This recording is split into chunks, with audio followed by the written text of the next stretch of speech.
The heavyweight enforcer for the Comanchero gang, known for his violent past and penchant for high-end fashion, earned himself the moniker Balenciaga Bikie.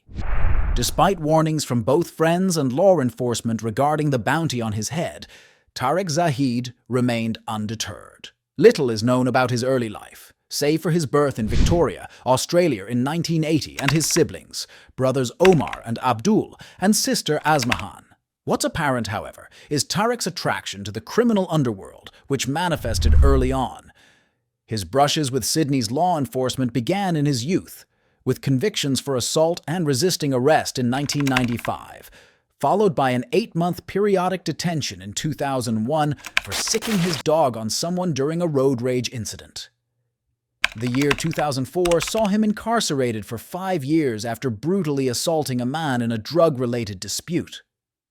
Tarek's notoriety evidently caught the eye of the underworld, leading him to associate with the Comanchero Motorcycle Club in 2009. In 2011, he found himself embroiled in a large-scale street altercation that resulted in multiple stabbings and his associate being shot with a nail gun. In the chaotic aftermath, Tarek fired 4 shots from a moving vehicle, injuring a man in the ear and shoulder. He was subsequently sentenced to 8 years in prison, with a non-parole period of 5 years. In 2012, Tarek attained full membership status within the Comanchero Motorcycle Club, marking a significant milestone in his involvement with the organization. Before delving further, if you're finding value in this video, please consider subscribing and liking it to support my channel's growth. It truly makes a difference. Becoming a fully patched member of an outlaw motorcycle club entails navigating through various stages, a process that can vary greatly from one club to another. Typically, prospective members must undergo a membership vote and pledge some form of allegiance to the club. Each club typically has its own distinct patch, worn proudly on the rider's vest, known as a cut. The Comanchero MC patch features a condor as its centerpiece against a backdrop of yellow and red coloring, accompanied by the motto Ake, which stands for Always Comanchero, Comanchero Always. With his newfound status as a fully patched member, Tarek began to ascend the ranks within the organization, reportedly immersing himself deeper into Sydney's underworld. By 2020, he had risen to the position of National Sergeant-at-Arms for the Comanchero MC, a role that likely brought him even closer to trouble's doorstep. Indeed, trouble did find him that year, when he was arrested for concealing thousands of dollars in illicit profits and evading payment of a victim's compensation for over a decade. Despite his brief stint behind bars, Tarek's freedom was short-lived as Strikeforce Raptor detectives swiftly raided his residence, uncovering a cache of luxury items allegedly obtained through criminal activities. Additionally, authorities accused Tarek of providing false information to government agencies, including claiming to be a financially strapped delivery driver, earning a mere $450 every fortnight. A ruse purportedly aimed at avoiding repayment of court-ordered compensation to a shooting victim from years prior.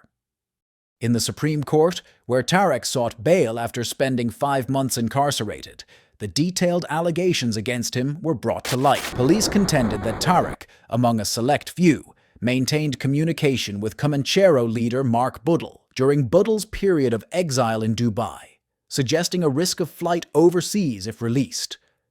Authorities accused Tarek of laundering over $59,000, purportedly proceeds of crime, through poker machines at Bankstown's Three Swallows Hotel, departing with a receipt for over $54,000 in February 2016. Additionally, police allege that in November 2018, Tarek was found in possession of over $13,000 in cash derived from criminal activities. In defense, Tarek's legal team argued that the funds stemmed from his car trading endeavors.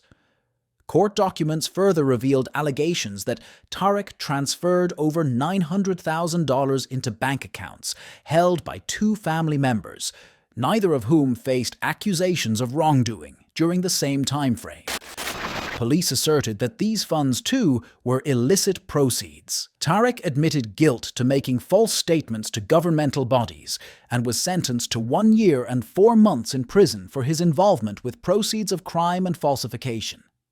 However, court records indicate that Tarek was granted bail mere hours after his initial incarceration, pending an appeal against his conviction. Evidently, Tarek's propensity for trouble remained unabated. On January 16, 2021, surveillance footage captured Tarek at a prestigious restaurant within Crown's Baron-Garou casino complex, engaging in physical altercation with another individual following a heated exchange. Tarek was attending a sizable birthday gathering in a private area of the restaurant, seated approximately 10 meters away from the individual, who was part of a separate group. Initially charged with a fray, Tarek's offense was later downgraded to the less severe charge of assault intended to instill fear. He pleaded guilty and received a conviction on February 10th, along with a $1,000 fine. Meanwhile, New Zealand has identified a highly transmissible variant of COVID-19, posing a significant threat to the nation and beyond.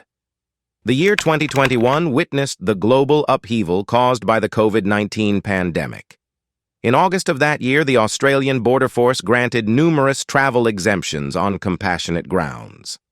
Tarek, along with his wife and child, received such an exemption and departed the country aboard a Qatar Airways flight bound for Doha. Although authorities harbored doubts about Tarek's stated reasons for traveling abroad, they lacked legal recourse to prevent his departure. Police expressed concerns that Tarek might be reuniting with his known associate, notorious drug kingpin Mark Buttle, or leaving Sydney due to safety apprehensions. Upon reaching Doha, the family continued their journey with a connecting flight to Turkey. Despite intending to make a brief stopover before continuing to Lebanon, Tarek encountered a setback at the Turkish border. Although authorities had hoped to reroute him back to Doha for a return flight to Australia, reports indicated he managed to reach Lebanon via an alternative route. Australian law enforcement issued a green notice through Interpol, alerting international authorities to Tarek's perceived criminal threat. Upon his arrival in Lebanon on September 11, 2021, he was denied entry into Beirut. Interpol's Canberra bureau notified Lebanese and Turkish officials about Tarek, urging them to block his entry. The notice highlighted Tarek's notorious reputation in Australia for serious criminal involvement. Subsequently, on September 16th, he sought release through a Lebanese court, with his local attorney expressing apprehensions about his return to Australia. The lawyer also claimed Tarek intended to raise the issue with the United Nations and pursue Lebanese citizenship based on his heritage. Despite his legal maneuvers, Tarek was extradited back to Sydney. During his absence, New South Wales police applied for and obtained extensive powers to curtail Tarek's activities through serious crime prevention orders. Issued by the New South Wales Supreme Court in December 2021, these orders prohibited the National Sergeant-at-Arms from donning any Comanchero insignia or possessing associated paraphernalia, effectively severing his ties with the bikie culture. Among the stringent measures imposed, Tarek was required to inform police of the vehicle he was driving, limited to a single mobile phone, and restricted to a bank account balance not exceeding $10,000.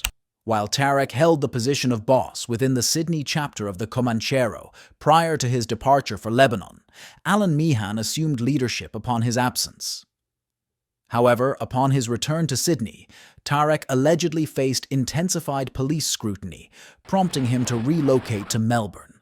According to an underworld source quoted by the Daily Telegraph, Tarek was unlikely to return to Sydney due to heightened police attention, with a perception in Melbourne that Sydney's law enforcement had lost control, particularly evident after the ANOM operation targeted numerous individuals, primarily in Sydney. Despite his move, Tarek continued to frequent Sydney. On April 29, 2022, Tarek was apprehended by police in Sydney's southwest and charged with contravening serious crime prevention orders after neglecting to inform authorities of changes to his living arrangements while visiting the city. During this period, Tarek was allegedly cautioned by acquaintances regarding a $1 million bounty placed on him by rivals, signaling the escalation of a gangland conflict in Sydney's southwest. Despite warnings to alter his routine and gym visits, Tarek disregarded the advice.